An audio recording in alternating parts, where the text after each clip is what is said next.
Akala nung iba, ang pagpapala, yayaman. Hindi lang yon.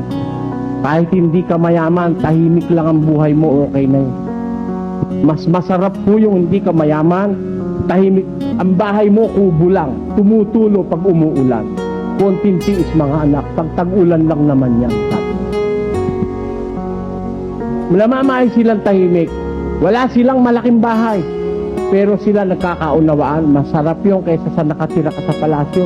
Na ting magkikita kayo, gusto nyo magbarilan. Kaya sabi ng Tagalog, totoo yun.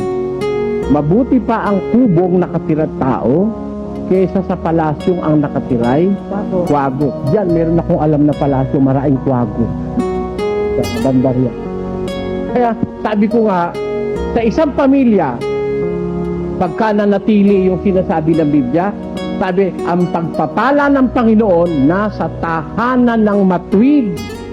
Pag pinagpala ka ng Diyos, makita mo yung mga anak mo, wala kang problema. Walang drug addict sa anak mo. Walang anak mong nasasangkot sa basag ulo, sa nakawan at sa kung ano-anong mga pangre-rape.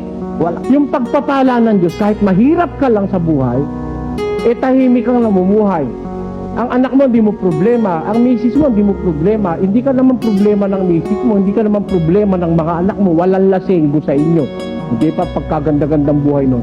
Kahit na ang pera mo, si mabini lang, okay na. Marami ka mang anak, nagkakaunawaan, may pagmamahal, may takot sa Diyos.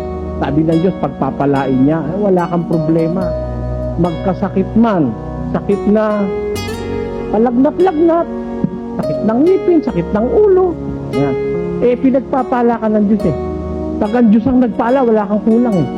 Maaaring kulang ka sa pera, kulang ka sa karangalan, wala kang pinag-aralan. Pero, ang kaluluwa mo may contentment.